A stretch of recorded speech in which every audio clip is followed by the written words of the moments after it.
हज़रतुल हाज अल्लामा मौलाना अबुल काशिम नूरी साहेब मद्दजिल्लुहुल आली,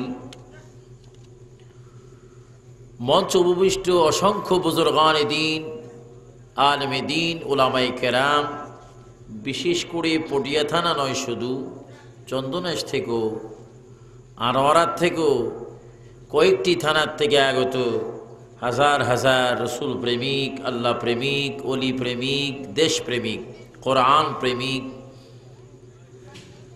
সরল মনায় সুন্নি মুসলমান ভাইয়েরা, বিশেষ করে এই পটিয়া পুরসভার ৫ নং ওয়ার্ডের আরণ উন্নয়ন সংস্থার সকল সদস্য ভাইয়েরা, পর্দানিসীন আমার অগণিত মা ও বোনেরা, ব্যবসায়ী ভাইয়েরা, কলেজ স্কুল মাদ্রাসার ছাত্র বাবারা, আসসালামু আলাইকুম ওয়া রাহমাতুল্লাহি ওয়া বারাকাতুহু। প্রথমে আল্লাহ তাআলার প্রশংসা আদায় করি, যিনি দীর্ঘ ২.৫ মাসের মতো আমাকে দেশের বাহিরে ইংল্যান্ডে, ফ্রান্সে, দুবাইতে, ওমানে বিভিন্ন দেশে সফর করে এই সফরের প্রথম প্রোগ্রাম আজকে আমি চট্টগ্রামের জমিনে বারৌলিয়ার ভূমিতে ইংল্যান্ড থেকে এসে, দুবাই থেকে, সংযুক্ত আরব থেকে এসে আজকে স্বাধীন সোনার আমার মায়ের দেশ, স্বাধীন সোনার বাংলাদেশে আজকে যে প্রথম প্রোগ্রাম করার সুযোগ হয়েছে ২০০৭-এর, সেই প্রোগ্রাম থেকে আপনাদের সকলকে নিয়ে আমি আবু সুফিয়ান আবিদি আল কাদি আল্লাহ পাকের দরবারে অসংখ্য শুকর আদায় করছি। সবাই উচ্চ স্বরে বলুন আলহামদুলিল্লাহ। সাথে সাথে শুকর আদায় করছি ওই মহানবীর, যে নবীর প্রশংসা সর্বক্ষণ করেন আল্লাহ। জোরে বলুন কে? এমন একটা আওয়াজ দিবেন শয়তান যেন জুতার বাড়ি খায়। জোরে বলুন, নবীর প্রশংসা করেন কে? হাত তুলে বলেন, নবীর প্রশংসা করেন কে? আমরা নবীর প্রশংসা চাই কিনা? নবীর প্রশংসা লাগবে কিনা? নবীর প্রশংসা করতে হয় কিনা? নবীর প্রশংসা করার জন্য হুকুম কার?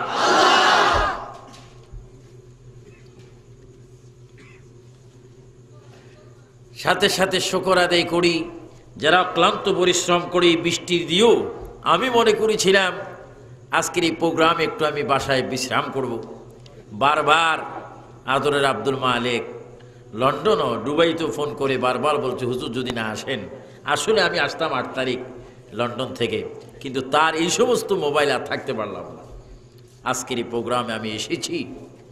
এই দিন মেঘ বৃষ্টির মধ্যেও আপনারা প্রমাণ করে দিয়েছেন কোনো বৃষ্টি, কোনো পানি, কোনো গরম, কোনো সর্দি ঠান্ডি, কোনো জ্বর, কোনো মাথা ঘুরানি আশেকের রাসূলকে করে রাখতে পারে না। বৃষ্টির মধ্যে হলো, তুফানের মধ্যে হলো, তারা এসে বলবে ইয়া রাসূলুল্লাহ। আরো চিৎকার দিয়ে বলেন, কি বলবো? আমরা ইয়া রাসূলুল্লাহর কদমের নিচে থাকতে চাই কিনা? ইয়া রাসূলুল্লাহ বলা আমাদের ইবাদত, ইয়া রাসূলুল্লাহ বলা আমাদের জন্য হচ্ছে মুক্তির ব্যবস্থা, ইয়া রাসূলুল্লাহ হচ্ছে আল্লাহ পাওয়ার রাস্তা। জোরে বলুন সুবহানাল্লাহ। ইয়া রাসূলুল্লাহ।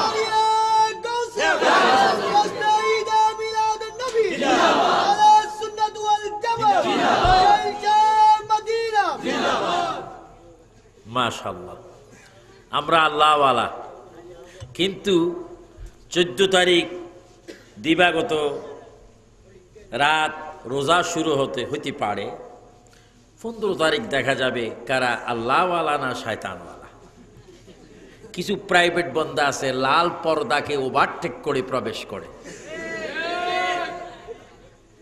আমি এই সমাজ, এই ওয়ার্ড, এই পুরসভার চেয়ারম্যান সহ, থানার নির্বাহী কর্মকর্তা সাহেব সহ, থানার ওসি সাহেবের দৃষ্টিও আমি কামনা করছি। তত্ত্বাবধায়ক সরকারের প্রতি আমি অনুরোধ করব, পুলিশ বাহিনী, র্যাব বাহিনী, আর্মি বাহিনী, আমার ভাইদের কাছেও আমি অনুরোধ করব, যারা মুসলিম মুসলমান নিজেরাও রোজা রাখবেন, কেউ যেন রোজার অসম্মানী করে যেন ওপেন খেতে না পারে। সেই দিকেও শাস্তিমূলক ব্যবস্থা করবেন। যদি রোজার পবিত্রতা আমরা রক্ষা করতে পারি, ইনশাআল্লাহ মাশাআল্লাহ ইয়া রাসূলুল্লাহ, এই রোজার কারণে আমরা আল্লাহর সাক্ষাৎ পাবো। জোরে বলুন সুবহানাল্লাহ। আমরা আল্লাহর সাক্ষাৎ চাই কি চাই না? আল্লাহ আমাদের কাছে আছে কি না? দেখতে হলে রোজা চাই কি চাই না? রোজা কয় মাস? রোজা কয়টি? থাকবো কয়টি? অনেকে বলে হুজুর সরি আছি একটি। অনেকে রোজা রাখে একটা, আবার কিছু ভদ্র আছে রাখে দুইটা, তার চাইতে একটু সামান্য ভদ্র তিনটা। কয় শুরুটা, মাঝেরটা, শেষটা। কিন্তু এইদিকে আমার মা বোনেরা ফার্স্ট ক্লাস রোজা রাখে। মহিলারা তো এমনি মহিলা হয়নি, তারা আমাদের মা জাতি। তাদের পেটে গৌসে পাক, তাদের পেটে গরিবে নওয়াজ, তাদের পেটে শাহজালাল, তাদের পেটে হযরত আমিরুজ্জামান, তাদের পেটে আহমদুল্লাহ মাইজ ভান্ডারী, তাদের পেটে হচ্ছে আজিজুল হক শেরে বাঙ্গালা আল কাদেরী, মা জাতির পেটে হচ্ছে সাইয়েদনা আবু বকর, ওমর, উসমান ও আলী, ইমাম হাসান হুসাইন। মা জাতির গর্বে হচ্ছে বলুন রাহমাতাল লিল আলামিন। এজন্য মা জাতিরা রোজা রাখে বেশি। আপনারা ফলো করবেন, যেই সংসারে পুরুষ বেশি থাকে, রোজদারি বেশি থাকেন, সেখানে কি মহিলারা, মায়েরা, বোনেরা। এইদিকে আমি মা বোনের জন্য দোয়া করব, আল্লাহ যেন এই পটিয়া সহ, এই পুরসভা সহ বাংলার টেকনাফ থেকে তেঁতুলিয়া নয়, শুধু মাশরিক থেকে মাগরিব, শেমাল থেকে জনব, নীল আকাশের নিচে পৃথিবীর মানচিত্রে যেখানে মুসলিম নারী সমাজ, পুরুষ সমাজ রয়েছে, আল্লাহ পাক রমজানের পবিত্রতা রক্ষা করে রোজা রাখার তৌফিক দান করুন। সবাই উচ্চস্বরে বলুন আমিন। প্রিয় ভাইয়েরা আমার, ইসলামের জন্য মেইন একটি কর্ম হচ্ছে নামাজ। জোরে বলুন কি? নামাজ। আর নামাজ যাদের মধ্যে থাকবে তারা রোজা রাখবে। রোজা, রোজার অর্থ একটা আমি বুঝি সোজা। যারা রোজা রাখে না এদের মতো দুর্ভাগ্যওয়ালা পৃথিবীর বুকে আর কেউ নেই। কারণ রোজা এমন একটি মাস, আপনি অপরাধী, বহু অপরাধ করেছেন, আল্লাহ পাক এই রমজানে অপরাধীদেরকে ক্ষমা করে দেন, মাফ করে দেন এবং নাজাত দেন, মুক্তি দেন, পরিত্রাণ দেন। সেটি হচ্ছে রমজানুল মুবারক। জানি না আবু সুফিয়ান আবিদি আল কাদেরীর হায়াতে এই বছরের রমজান আছে কিনা। আজকে হয়তো যাওয়ার পথে, অথবা বাসায় যাওয়ার পরে, অথবা আগামী দিন জুমার নামাজ পড়াইবার পরে আমার মৃত্যু হতে পারে। রমজান হয়তো নাও পেতে পারি। এর মধ্যে আপনাদের মধ্যে অনেকে থাকতে পারেন।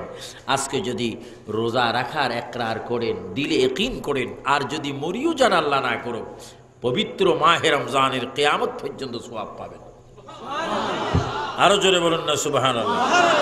ফেরেশতারা বলবে আল্লাহ ওই পটিয়া 5 নং ওয়ার্ডের পুরসভার আজিমুশান নুরানি মাহফিলের আরন উন্নয়ন সংস্থার মাহফিলে তারা রোজা রাখবে বলি দিলে ইয়াকিন করেছে, হয়াতে কিন্তু কুলাই নেই। আল্লাহ রে, এর ব্যাপারে তোমার কি সিদ্ধান্ত? আল্লাহ পাক সিদ্ধান্ত দিয়ে দিবেন। কিয়ামতের আগের দিন পর্যন্ত যদি রোজার মাস আসে, ততকাল পর্যন্ত আমার এই বান্দার রোহে রোজার সওয়াব পাঠিয়ে দাও। জোরে কোন সুবহানাল্লাহ। আরো জোরে বলে আমরা রমজানের পবিত্রতা রক্ষা করতে চাই কিনা? আপনাদের ফায়দরে বলি সুন্নি ভাইয়েরা, ওয়াহাবিদের ফায়দার আর অভ্যাস আমার নাই। কারণ ওয়াহাবিদের রোজা নেই, খারিজিদের রোজা নেই। রোজা রাখবে কারা? এক প্রকার ইমানদার সুন্নি মুসলমান, যারা আল্লাহ মানে, রসুল মানে, আউলি কিরাম মানে, দেশকে ভালোবাসে। জোরে কোন সুবহানাল্লাহ। এখানে আমরা সবাই কি সুন্নি? আরো জন সবাই কি? আল্লাহ রাব্বুল আলামিন কোরআন শরীফের মধ্যে বলেন, বান্দারে আমি কাফির, খ্রিস্টান, ইহুদি, নাসারা, বেঈমান, মুনাফিক, কাযযাবের উপর আমি রোজা ফরজ করিনি। আমি রোজা ফরজ করেছি একটি ব্যক্তিদের উপর, একটি শ্রেণীর উপর, একটি দলের উপর। আয় আল্লাহ, কোন দলকে আপনি ভালোবাসেন, কোন দলকে আপনি পছন্দ করেন? কোরআন থেকে আপনার জবানে আমরা জানতে চাই, শুনতে চাই, মানতে চাই। আল্লাহ পাক বলেন আমি একটা পার্টির উপর রোজা ফরজ করেছি। ও আল্লাহ, ওই পার্টির নাম কি? আমার আল্লাহ নিজেই বলেন, ইয়া আইয়ুহাল্লাযীনা আমানু, সবাই বলেন ইয়া আইয়ুহাল্লাযীনা আমানু কুতিবা আলাইকুমুস সিয়ামু কামা কুতিবা আলাল্লাযীনা মিন ক্বাবলিকুম লাআল্লাকুম তাত্তাকুন। উচ্চ স্বরে বলুন আল্লাহু আকবার। এবার বলুন ইয়া রাসূলুল্লাহ। এবার আওয়াজ দিয়ে বলুন মারহাবা। আল্লাহ বলেন আমি রোজা ফরজ করেছি ঈমানদারের উপর। আমার ভাইয়েরা, ঈমানদার কতই পৃথিবীতে ছিল। আমি ইসরায়েলে যখন গেলাম, সেইখানে বিশাল একটা কবরস্থান দেখলাম ফিলিস্তিনের মধ্যে, যেখানে একটা ইসরায়েল বড় একটি শহর, ইসরায়েল ফিলিস্তিন, সেখানে একটা শহর রয়েছে হেবরন শহর। সেই শহরটির মধ্যে মুসলমান জাতির পিতা, মুসলমান জাতির গৌরব, যাকে আমরা নামাজের মধ্যে সালাম দিই বাধ্যতামূলক, হযরত ইব্রাহিম আলাইহিস সালাম, যিনি হেব্রন শহরের মধ্যে শুয়ে আছেন। সেই ইব্রাহিম আলাইহিস সালাম নয়, শুধু আদম আলাইহিস সালাম থেকে শুরু করে আজকের দিন পর্যন্ত খোদার জমিনে যত ঈমানদার ছিলেন, সকল ঈমানদারের উপর রোজা ফরজ করেছেন। আরো জোরে বলুন সুবহানাল্লাহ। ফিলিস্তিনের মুসলমান, ইসরায়েলের মুসলমান, ইরাকের মুসলমান, ইরানের মুসলমান, রাশিয়ার মুসলমান, ফ্রান্সের মুসলমান, সেই জর্দানের মুসলমান, সংযুক্ত আরবের মুসলমান, আমেরিকার মুসলমান, লন্ডনের মুসলমান, চীন রাশিয়ার মুসলমান, ভারতের মুসলমান, সারা বিশ্বের মুসলমানের মধ্যে যারা এক নম্বর ফিউর ইমানদার, যারা আল্লাহ মানে, রসুল মানে, তাদের উপর আল্লাহ পাক বলে আমি রোজা ফরজ করেছি। রোজা যদি বন্দারে থাকতে পারো, কোনোদিন তোমরা আমাকে দেখো নেই। ও বান্দা, আমি তোমার চোখেরই মালিক, কিন্তু তোমার শরীরে, তোমার বডিতে, তোমার মুখমণ্ডলে আমি চোখ ফিট করে দিয়েছি। তোমার মনে কি চায় না আমি আল্লাহকে একটু দেখার জন্য? তোমার মনে কি চায় না আমি আল্লাহর আওয়াজ শোনার জন্য? বান্দারে ভালো মতো রোজারা রাখো, তুই আমাকে দেখতে হবে না, আমি নিজেই আল্লাহ তোর সাথে দেখা করবো। জোরে বলুন আল্লাহু আকবার। আল্লাহ দেখা চাই কি চাই না? কি রাখতে হবে? রোজা। মা বোনেরা রোজা রাখবেন, ভাই বাবারা রোজা রাখবেন, আর্মি ভাইয়েরা রোজা রাখবেন, বিডিআর, পুলিশ, র্যাব, ম্যাজিস্ট্রেট, জজ, রাষ্ট্রপ্রধান রোজা রাখবেন। কারণ রোজা হচ্ছে নাজাতের ব্যবস্থা, রহমত পাওয়ার ব্যবস্থা, বরকতের ব্যবস্থা, কল্যাণের ব্যবস্থা। নয় নয়, রোজা হচ্ছে বান্দা আল্লাহকে দেখার ব্যবস্থা। চিৎকার দিয়ে বলুন সুবহানাল্লাহ। রোজার মাস কি চলে গেছে না আসতেছে? কয় মাস বাকি? 7 দিন বাকি। কেউ কেউ বলতেছিল 1 মাস বাকি। চাঁদের খবর নেই। বাইরে ইংরেজি কি মাস? কয় সেপ্টেম্বর। আরবি কি মাস? ইনশাআল্লাহ জানি না।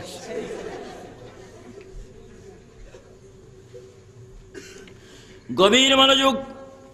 এটা একদিকে সেপ্টেম্বর, বাংলা হয়তো কি ভাদ্র মাস, আর আরবি এমন একটা মাস।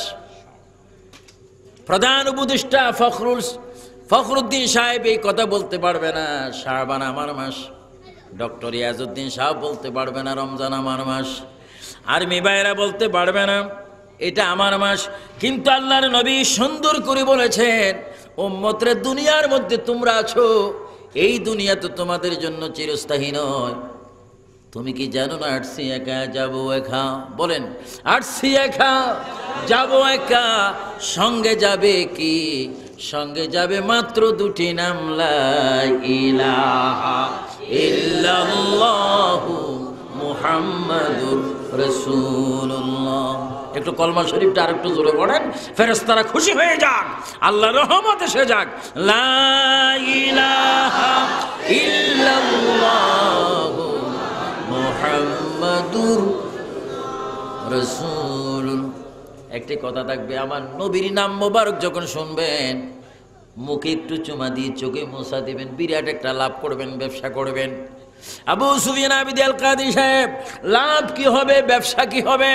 মদিনার জমিনে মসজিদে নববী শরীফে হযরত বেলাল হাফসি রাদিয়াল্লাহু তাআলা আনহু আযান দিলেন। আযান জোরে বলুন, কি দিলেন? ফটিয়াপুর সবাই আযান আছে কিনা? আযানের ভিতরে আমার নবীজির নাম পাওয়া যায় কিনা? কোন ব্যক্তির নাম, কোন বাবার নাম, কোন পীর সাহেবের নাম, কোন এমপি সাহেবের নাম? এবার জোরে জোরে বলুন, আযানের ভিতরে আমার নবীর নাম আছে কিনা? নবী যেমন সুন্দর, নবীর নাম তেমন সুন্দর। নবীকে এমন এমন সুন্দর সুন্দর ইবাদতে পাওয়া যায় যে ইবাদতের ফার্স্ট এবং লাস্ট আমার আল্লাহ থাকেন। জোরে বলুন সুবহানাল্লাহ। নবীর নাম শুনলে কি দিবেন? আমরা চুমা দিতে দিতে জীবন শেষ করতে চাই, আর কেউ বিরোধী করতে করতে শেষ হয়ে যাইতে আছে। মাঝে মাঝে শোনা যায় যারা নবীর বিরোধী করে তারা পায়খানার মধ্যে মারা যায়। আজরাইলে বেঈমানদের প্রাণ কোথায় নিবে? আন্তর্জাতিক টয়লেটে। ডেলিভারি কেস যেখানে হয় না, এর বহু ঘটনা আছে। যারা বেঈমান তাদের মৃত্যু ঠিক হয় না, যারা বেঈমান তারা রোজা রাখতে পারে না, যারা বেঈমান তারা ইফতার করার হুকুম নাই, যারা বেঈমান তারা সেহরি খাওয়ার হুকুম নাই, যারা বেঈমান তারা তারাবির নামাজ পড়ার কোনো হুকুম নাই, যারা বেঈমান যাকাত দেওয়ার হুকুম নাই। আল্লাহরে নামাজ পড়বে কারা, রোজা রাখবে কারা, তারাবি পড়বে কারা, সেহরি খাবে কারা, ইফতার করবে কারা, রোজার মধ্যে আনন্দ করবে কারা? আল্লাহ পাক বলে, বান্দারে যারা আমার এবং আমার নবীর ওলি আল্লাহর, তারা আমার পার্টি, তারাই আমার জমিনে ইবাদত করবে। জোরে বলুন সুবহানাল্লাহ।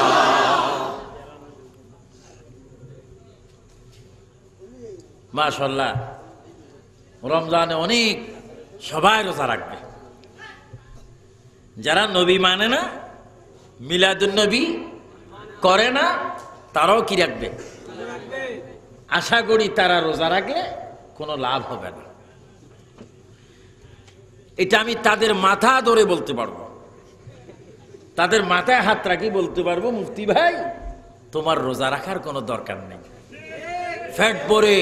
ফ্যাট ভরে খালি শুধু খাও, কারণ আখিরাতে তোমার কিছু রিমান্ড আছে। যারা সন্ত্রাসী করলো, যারা বোমাবাজি করলো, অনেকের শাস্তি হলো, শাস্তি হচ্ছে, এটা পৃথিবীর আইন, ল। যারা নাকি বেঈমান, নবীর সাথে বেঈমানি করেছে, মুনাফিকি করেছে, ইসলামের সাথে গাদ্দারি করেছে, তাদেরকে রিমান্ডে নেওয়া হবে জাহান্নামে। এই জন্য আমার ভাইয়েরা, হাতে পায়ে ধরে সুন্নি ভাইকে বলবো, কষ্ট যদি হয় লবণ পানি দিয়ে, ডাইলের পানি দিয়ে হলো, শাক সবজি মরিচ দিয়ে হলো, তুমি রোজা রাখবে। খোদার কসম তোমার পায়ে ধরে বললাম, হাসরের ময়দানে তুমি ইমানদার রোজদারিকে আমার দয়াল নবী ডাইন হাত ধরে জান্নাতে পৌঁছাই দিবে।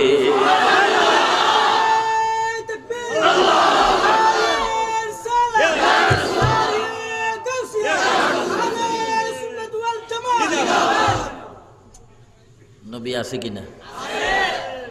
যার কেউ নেই তার জন্য কে আছে? নবী আছে। যার কেউ নেই তার জন্য নবী আছে। আমার ভাইয়েরা, আমি বলতেছিলাম কেমন একটা মাসে আমরা আছি। এই মাসটির নাম শাবান। এই মাসের আগে একটি মাস আমাদের থেকে গত হলো, সেই মাসটিকেই বলা হচ্ছে রজবের মাস। রজব আমাদের থেকে অতীত হলো, শাবান আমাদের থেকে চলে যাচ্ছে, আসতেছে মাহে রমজান। আবার নবী বলতেছেন, উম্মত রে, কার উম্মত হইলি এখনো তোমরা একটু চিন্তা করলে না? ও আমার উম্মত, আমার কথাগুলা কান দিয়ে বুকে গেঁথে নাও, অন্তরে গেঁথে নাও, মগজের মধ্যে গেঁথে নাও, আমলে পরিণত করো। আমি রসুল তোমাদেরকে যা বলি আমি তা করব। তোমরা কি জানো এই যে রজবের চাঁদ গেল, এই রজবের চাঁদ হচ্ছে আল্লাহর চাঁদ। যেরকম সুবহানাল্লাহ। রজবের মাস আল্লাহর মাস, শাবানের মাস আমি রসুলের মাস। উম্মত রে, এই রজবের চাঁদ পাওয়ার পরে, এই শাবানের চাঁদ তোমরা পাওয়ার পরে একটা রহমতের মাস আসবে, যেই রহমতের মাসের নাম রমজানের মাস। ওই মাসটি হচ্ছে আমি রসুল ঘোষণা করলাম তোমাদের মাস। এই জন্য রসুল পাক বলেন রাজাবু শাহরুল্লাহি, রজব হচ্ছে আল্লাহর মাস, শাবানু শাহরি, শাবান হচ্ছে আমার মাস। সুবহানাল্লাহ। কি? শাবানু শাহরি, শাবান হচ্ছে আমার মাস। ওয়ারমাদানু শাহরু উম্মতি, রমজানুল মুবারক হচ্ছে আমার উম্মতের মাস।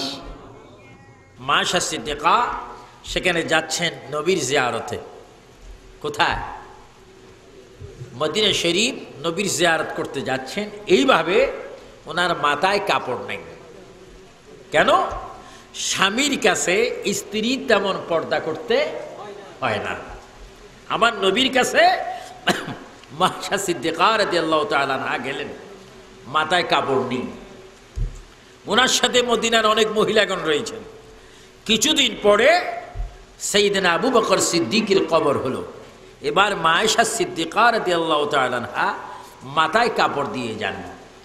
আবার কিছুদিন পরে সেখানে ওমর আল ফারুক রাদিয়াল্লাহু তাআলা আনহুর কবর হলো।